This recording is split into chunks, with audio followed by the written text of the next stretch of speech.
A paz do Senhor, povo de Deus, sexta-feira, 18 de agosto de 2023, mais um Desperta Crente, receba essa palavra no poder do nome de Jesus. Meu irmão e minha irmã, nosso Deus é fiel, nosso Deus é poderoso, nosso Deus é maravilhoso, glorifica o nome do Senhor, amém? Capítulo 4 de 1 Tessalonicenses, louvado seja o nome do Senhor, nós estamos quase findando já essa epístola, falta um capítulo só, vê como é que o Senhor é bom, né? Em uma semana a gente vai lendo, vai buscando o Senhor ali. Então leia a Bíblia mesmo. Depois que você estiver lendo a carta, você vai lendo a segunda, vai indo. Olha, eu te aconselho você separar um livro da Bíblia, um livro da Bíblia grande. Vamos supor assim, Gênesis, Ezequiel, Isaías, Jeremias, né?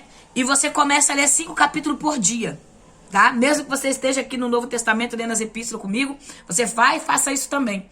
Escolhe um livro ali na direção do Senhor e vai lendo 5 capítulos por dia. Quando pensar, a gente já leu a Bíblia toda. Aí depois você volta de novo, reinicia, vamos, porque é um manual para nos fortalecer. Nós estamos vivendo num tempo de crente muito rasos, crente que não tem profundidade, crente que tá tão assim, bem raso, sabe? Falta muito assim para mergulhar, mas tá assim, indeciso. Então mergulhe na palavra. Mergulhe na palavra, busque a palavra, porque Deus tem coisas grandes para fazer na nossa vida quando nós entendemos o propósito de Deus pela palavra dele em nossas vidas, amém? Então, recebe da parte do Senhor esse seu conselho. Ore ao Senhor, busque a direção ao Senhor. Você tem pastor, você tem liderança? A liderança está aí para nos ajudar. Converse com o teu pastor. Senhor, eu preciso de ajuda. Vai lá, conversa com o seu pastor. Pastor, eu quero ler a Bíblia toda. Eu estou com o propósito de ler a Bíblia toda. Eu quero ler, mas é para mim ter vida, para mim crescer espiritualmente. Aí pede ajuda ao seu pastor. E ele vai te ensinar, vai te influenciar. Se você nunca leu a Bíblia toda, se você nunca leu os livros todos da Bíblia, eu te aconselho a começar pelo Evangelho de Marcos, que é um evangelho mais curtinho, né? E você vai lendo ali para você, depois que você terminar o Evangelho de Marcos, leia João. Depois que você lê João, leia Mateus. Depois que lê Mateus, leia Lucas. E assim você vai. Depois você vai decorrendo aí para as epístolas. Aí depois você pode voltar para o Antigo Testamento. Mas eu te aconselho, lê o Evangelho primeiro, os Evangelhos primeiro. Leia os Evangelhos. Se você nunca leu a Bíblia toda, leia, comece pelos Evangelhos. Eu falei para você começar por Marcos, mas você pode começar pelo Evangelho que você quiser. Mas você começa pelos Evangelhos. Amém? Para que Jesus se apresente a você, para que você conheça Jesus, depois você vai ler a Bíblia toda, amém? Em nome de Jesus, eu desde cedo que eu fiquei com isso no meu coração para te incentivar a ler a Bíblia. Que Deus te abençoe no nome de Jesus. Capítulo 4 de 1 Tessalonicenses, poderosa essa epístola, poderosa essa carta. O propósito dessa carta é encorajar os irmãos na fé, né? Encorajar os irmãos a permanecer em santidade, permanecer santo, continuar ali naquele padrão de fé que eles tinham alcançado, uma igreja de novos convertidos, uma igreja que estava sendo, que era nova, né? Uma igreja que é recém-aberta, recém-construída, uma igreja ali fundada em pouco tempo, mas havia irmãos fiéis ali, irmãos encorajados, né? Eu anotei algo aqui, porque no capítulo 1, versículo 7, Paulo fala que esta igreja era uma igreja modelo, uma igreja padrão, uma igreja exemplo, uma igreja de olhar e falar assim, não, que igreja forte, que igreja abençoada, uma igreja bondosa, uma igreja que tinha superação, caridade, amor fraternal, unidade, união, uma igreja digna de ser exemplar mesmo. Leia essa epístola de 1 Tessalonicenses, você vai ver uma igreja exemplo, uma igreja padrão, uma igreja que nós precisamos estar nela, amém?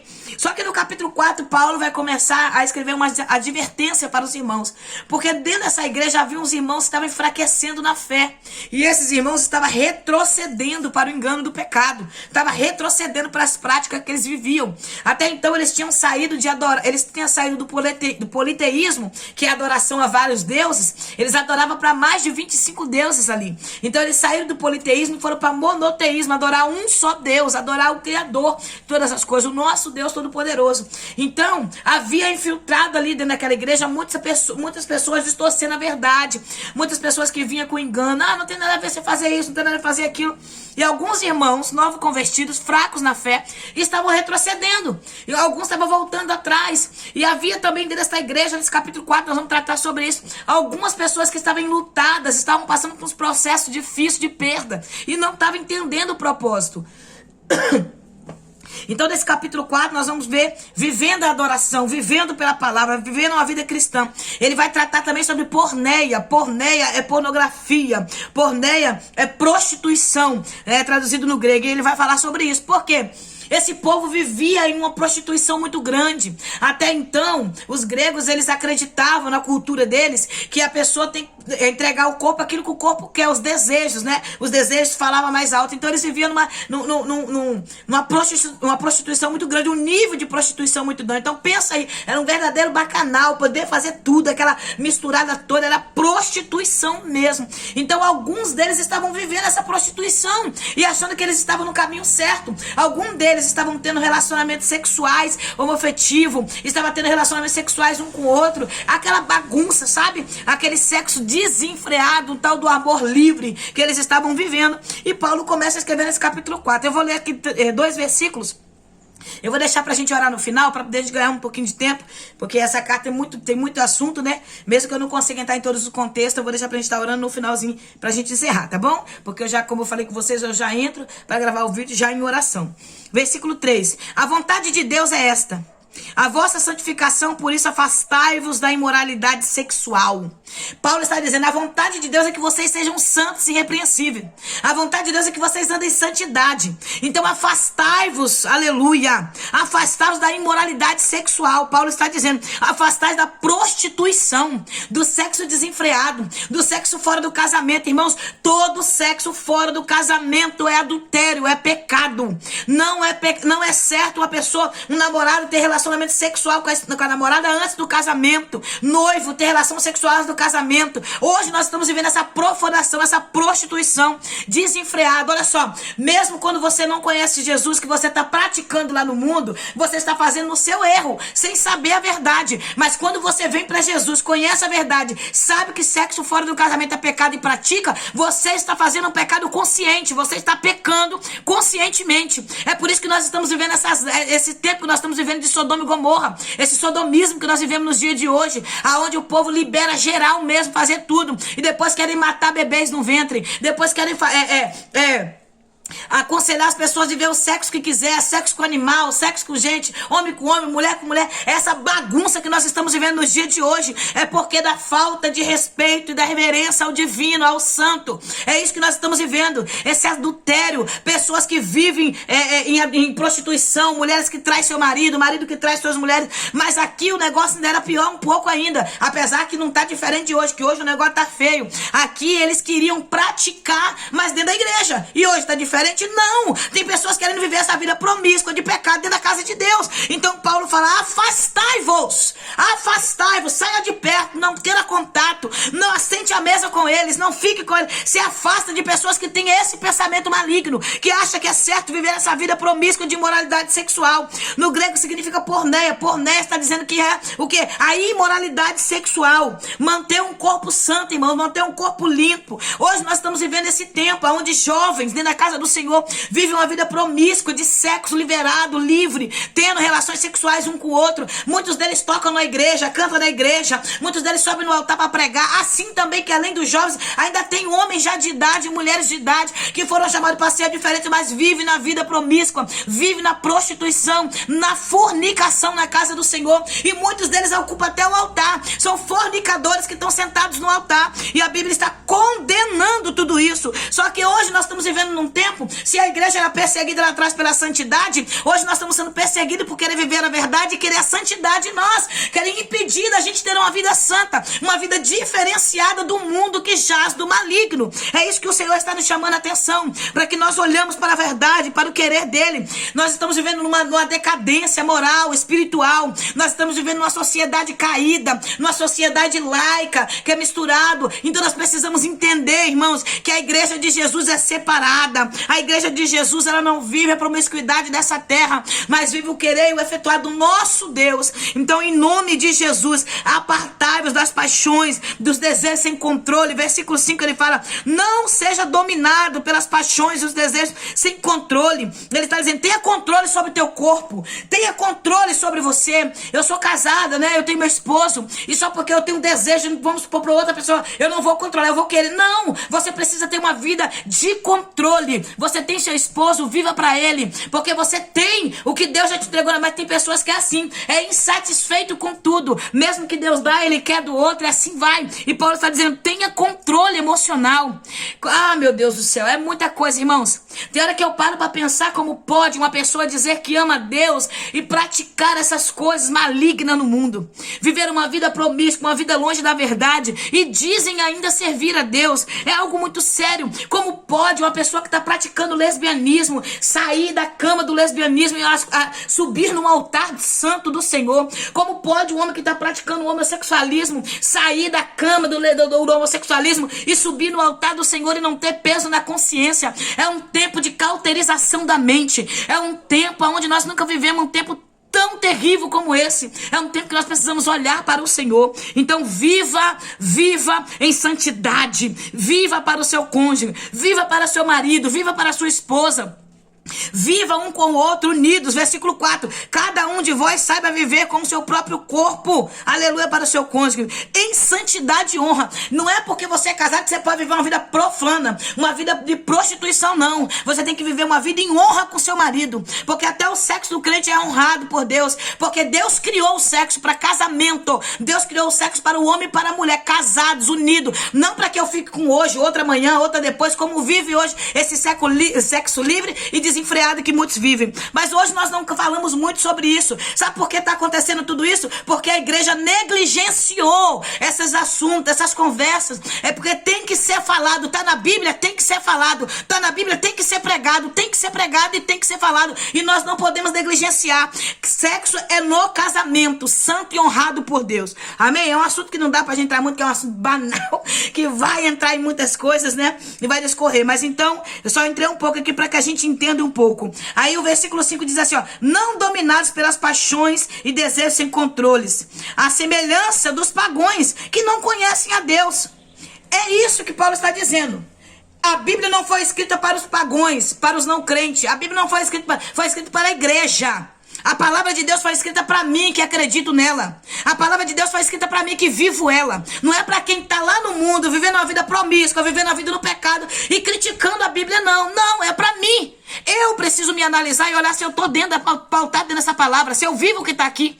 Não é quem está lá fora dizer, está errado a Bíblia, tem que reescrever de novo, tem que fazer. Não. A Bíblia foi escrita para a igreja de Jesus, para nós.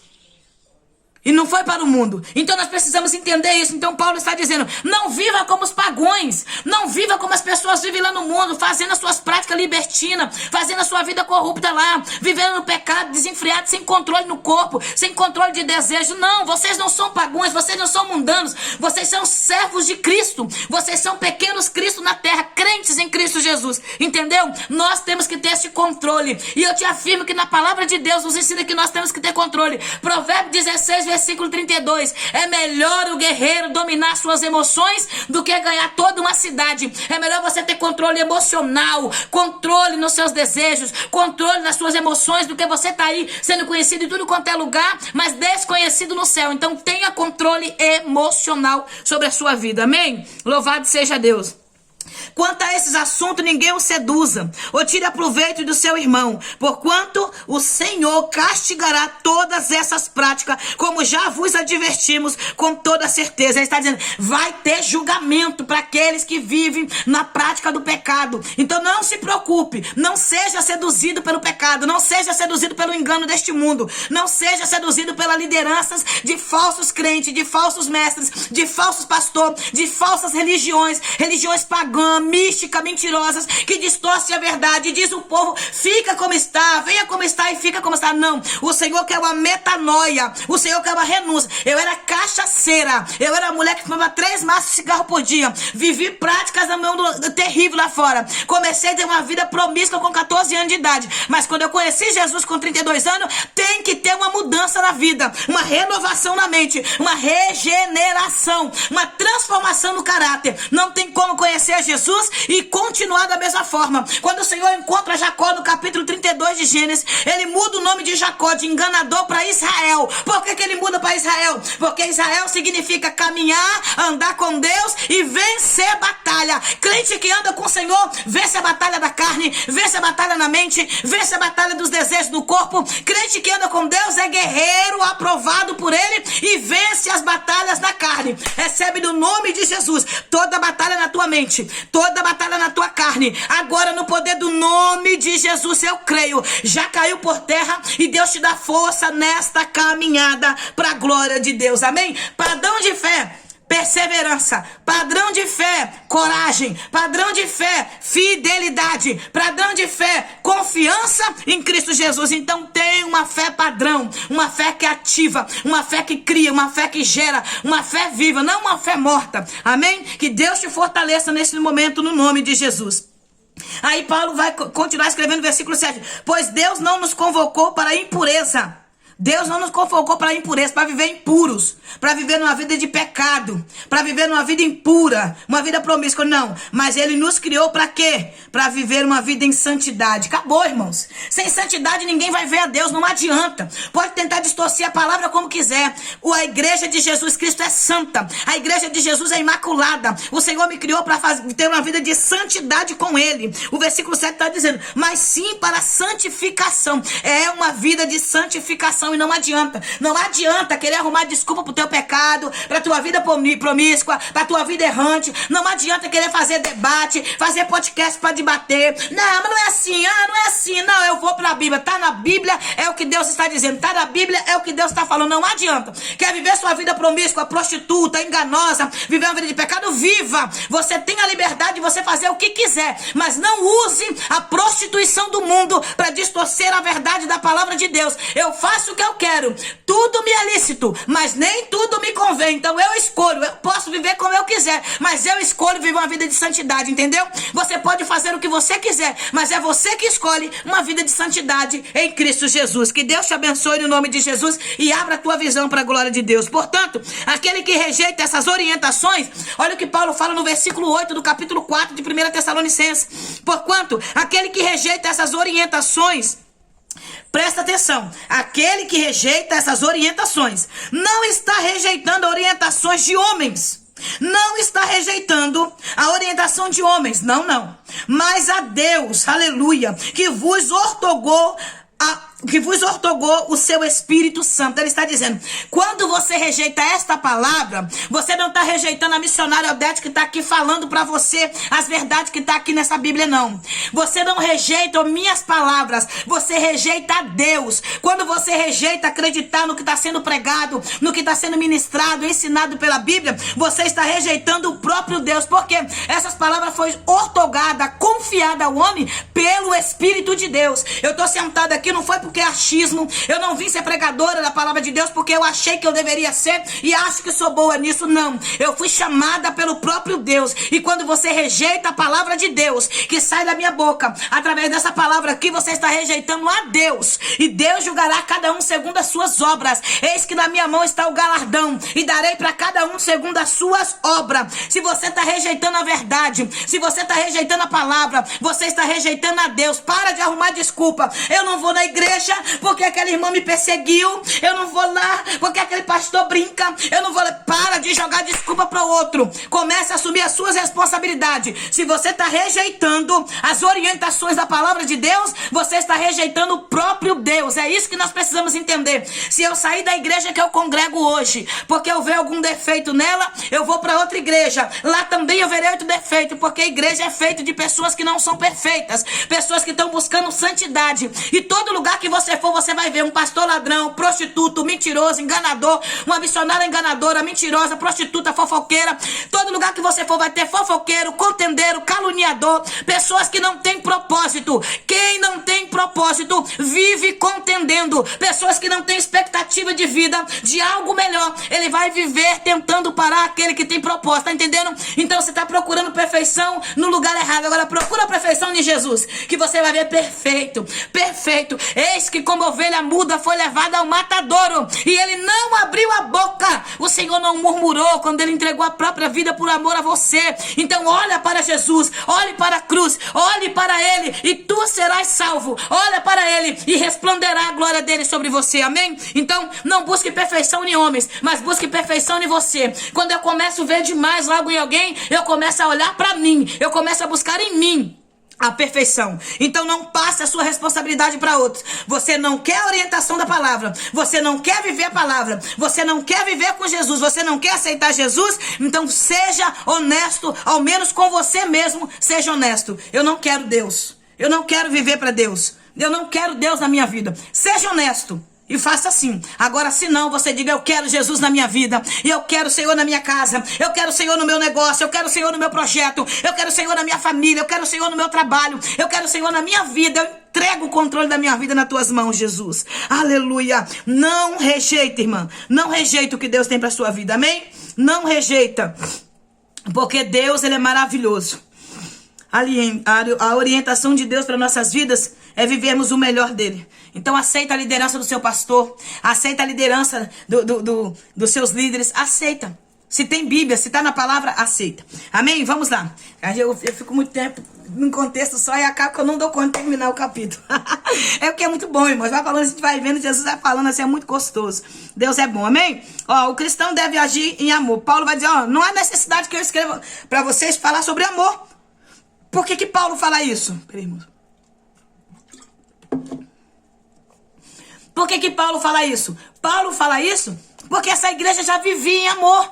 Essa igreja vivia em amor fraternal. Essa igreja era exemplo de piedade, de caridade. Essa igreja era exemplo de superação. Essa igreja era exemplo de fé, padrão de fé, testemunho para outras. Então Paulo fala, não tem necessidade de eu escrever sobre amor, porque vocês já praticam. Vocês não amam somente os que estão aí na congregação com vocês. Vocês não amam somente pessoas da sua denominação, da placa da tua igreja, não. Vocês amam todos os irmãos em Cristo Jesus. Independente se a igreja é de Laodiceia, se a igreja é de Filadélfia, independente se a igreja está aí em Tessalônica, se a igreja está em Filipenses, independente, vocês amam uns aos outros como irmãos em Cristo Jesus. Você conhece alguém que não dá, é da Assembleia, não dá a paz do Senhor, eles são errados. É da Presbiteriana, também não dou a paz do Senhor porque são errados.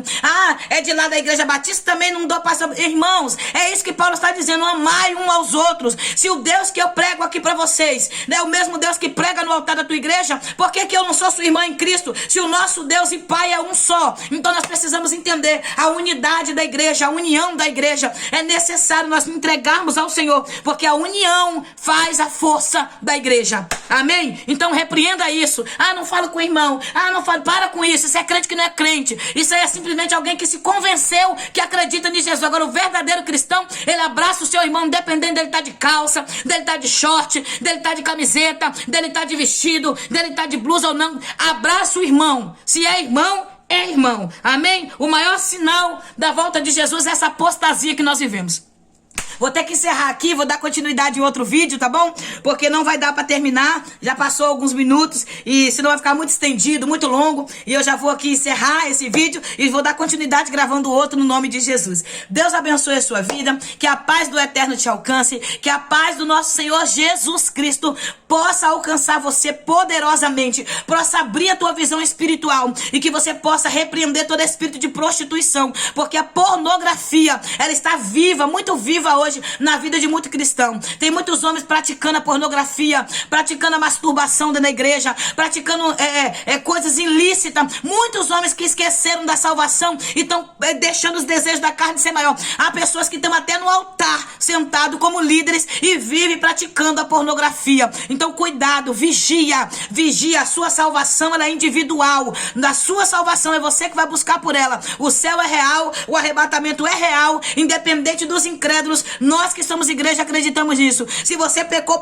até hoje. A partir desse momento, no nome de Jesus, há uma libertação na sua vida, no nome de Jesus. Que Deus te abençoe. Oremos em nome do Senhor. Pai, eu quero louvar o teu santo e poderoso nome. Eu quero ser grata ao Senhor por esses irmãos que têm me acompanhado, tá junto comigo, glorificando e exaltando o teu nome. Senhor, que o Senhor possa agir na vida desta mulher, na vida deste homem, de uma forma sobrenatural, repreendendo todo espírito de prostituição, todo espírito de lascívia, de porneia, tudo aquilo que tenta fazer com que eles tenham desejos desenfreados, cai por terra agora no poder do nome de Jesus. Toda a imoralidade sexual vai caindo agora por terra no poder do nome de Jesus. Vai caindo por terra agora tudo aquilo que o inimigo tem tentado, espírito imundo, para tentar roubar a salvação desta mulher, para tentar roubar a salvação deste homem, cai por terra agora no poder do nome de Jesus. E todo espírito imundo sai agora da casa dessa família, sai agora da vida deste homem, sai agora da vida desta mulher no poder do nome de Jesus. Vai batendo em retirada guardada. É uma ordem que Jesus Cristo te dá através da igreja dele. Eu sou a igreja, em nome de Jesus. É uma ordem que o céu te dá. Sai desta casa, demônio. Sai desta família, no nome de Jesus. Deixa essa família, deixa esse homem, deixa essa mulher agora, porque essa família tem dono. Ela é guardada pelo nome de Jesus, pelo sangue de Jesus. Há poder no sangue de Jesus. E eu te peço, Senhor, manda anjos para guerrear essa batalha dessa irmã. Manda anjos para guerrear essa batalha desse irmão. Repreendendo agora, no poder do teu nome. Joga por terra, Pai, toda fúria maligna, no nome de Jesus. Amém. Que Deus te dê a paz, irmã, que excede todo entendimento. Que Deus te dê coragem. Que Deus te dê avivamento, vivificação na palavra. Que Deus possa fazer com que você compreenda a vontade dele para tua casa e para tua família, no nome de Jesus. Se Deus permitir, amanhã nós estamos aqui de novo para a glória de Deus. Amém?